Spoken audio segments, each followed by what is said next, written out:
Je m'appelle Pierre-Jean Coringer, donc je suis ingénieur chimiste, donc je suis directeur de recherche au CNRS et je travaille à l'Institut Pasteur. Je dirige une équipe d'une quinzaine de personnes qui travaillent en neurosciences sur les récepteurs qui sont présents dans les synapses et qui assurent la communication entre les neurones. Le cerveau, en fait, peut être étudié à différentes échelles, hein. C'est l'organe considéré comme le plus compliqué des organes. Et il y a une échelle chimique qui est très importante. Donc vous savez que le neurone traite l'information. Donc cette information, elle est traitée sous forme d'impulsion électrique. Mais lorsque les deux neurones communiquent entre eux, l'information électrique est transformée en une information chimique, à savoir la libération d'une molécule qu'on appelle un neurotransmetteur. Et donc au niveau de la communication entre les neurones, il y a toute une machinerie chimique qui assure cette communication. Le neurone, c'est la cellule de base du cerveau qui traite l'information. Donc un neurone, c'est une cellule typiquement qui a un petit corps cellulaire et un grand axone qui va projeter vers d'autres régions du cerveau et qui va contacter d'autres neurones. Et donc la capacité du neurone, c'est que c'est une cellule excitable. Donc si elle s'excite, il y a ce qu'on appelle un potentiel d'action, on va dire un courant électrique qui va traverser le neurone. Et donc il va contacter d'autres neurones pour les exciter à leur tour. Et donc on va faire comme ça des réseaux neuronaux. Le neurotransmetteur, c'est la petite molécule que le neurone va libérer quand il est excité et qui va agir sur d'autres neurones. Donc c'est la molécule vraiment de communication entre les neurones. La synapse, effectivement, c'est l'endroit de communication entre deux neurones, où en fait les neurones se touchent, mais c'est une toute petite surface d'interaction. Et donc, d'un côté, on a un neurone qui va libérer des neurotransmetteurs, et de l'autre côté, ce qu'on appelle le neurone postsynaptique va lier le neurotransmetteur, va reconnaître ce signal, et va le traduire soit en une excitation, soit en une inhibition. Donc la reconnaissance du neurotransmetteur est faite par des protéines particulières qui sont des récepteurs canaux. Et donc c'est le sujet principal de mon équipe de recherche.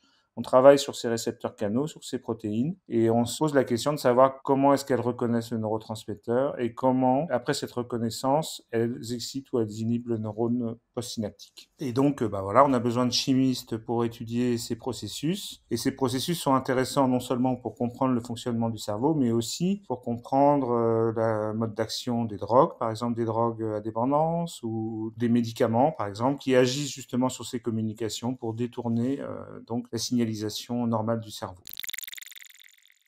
Donc ces récepteurs canaux sont vraiment la cheville ouvrière du cerveau, sont parmi les protéines les plus importantes. Donc c'est des très grands édifices chimiques, donc qui sont faits de dizaines de milliers d'atomes qui s'organisent dans l'espace en une structure très ordonnée. Vous savez que les cellules sont entourées d'une membrane, et donc les récepteurs canaux sont enchâssés dans la membrane. Et lorsqu'ils sont activés par un neurotransmetteur, ils vont ouvrir un canal ionique à travers la membrane.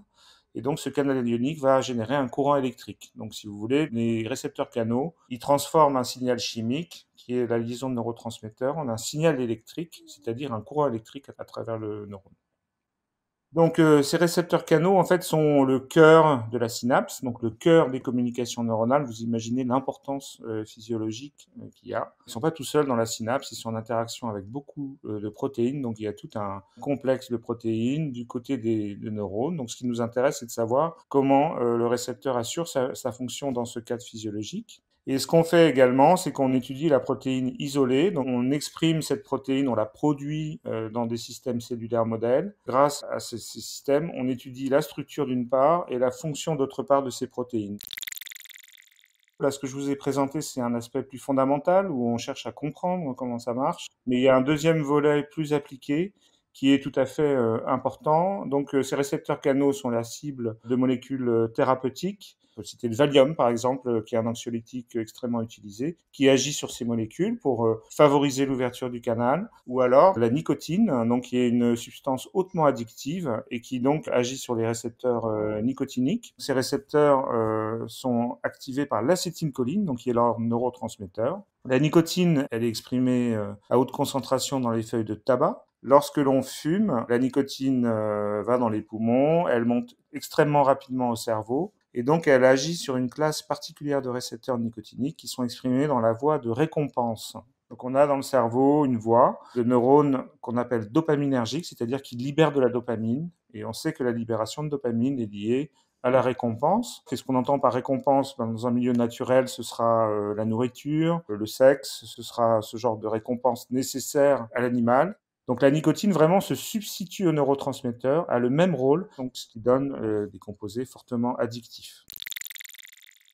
Donc on travaille effectivement sur des traitements anti-addiction. L'intérêt d'étudier ces objets que sont les récepteurs canaux, et en particulier les récepteurs nicotiniques, c'est qu'on peut avoir leur structure tridimensionnelle, et à partir de ce moment-là, on peut étudier les poches de liaison. Par exemple, on connaît la poche de liaison de la nicotine. Et à partir du moment où on la connaît bien, on peut développer des petites molécules qui vont se lier sur cette poche de liaison. Alors, ce qu'il faut savoir, c'est qu'on a de nombreux sous-types de récepteurs nicotiniques dans le cerveau. Il y en a des dizaines qui sont différents, parce qu'en fait, on a plusieurs gènes qui codent pour des récepteurs nicotiniques. Et donc, les recherches dans mon équipe cherchent à avoir des molécules plus spécifiques. On sait que la nicotine, elle agit à peu près sur tous les récepteurs de façon pas spécifique. Et donc, on cherche, nous, à avoir des molécules qui vont cibler un sous-type particulier de récepteurs, particulièrement impliqués dans la dépendance. Et donc, ces molécules pourraient avoir des applications dans le cadre de la dépendance. Donc, soit bloquer l'effet de la nicotine sur ces récepteurs de la récompense, soit l'atténuer, soit la potentialiser. Il faut garder tous les schémas et toutes les possibilités en tête parce que c'est tellement compliqué ce qui se passe dans le cerveau qu'on maîtrise pas bien. Donc,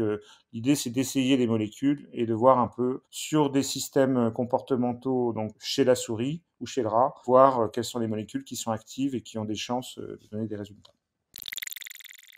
Les récepteurs nicotiniques sont impliqués en particulier dans la cognition, donc dans l'acquisition de la connaissance et le traitement de la connaissance. Beaucoup d'industries pharmaceutiques ont travaillé sur ces molécules dans le cadre par exemple de la schizophrénie, parce qu'on sait que les schizophrènes ont des déficits cognitifs, ou alors encore dans le cadre de maladies neurodégénératives telles que la maladie d'Alzheimer. On a aussi des récepteurs nicotiniques au niveau du système immunitaire.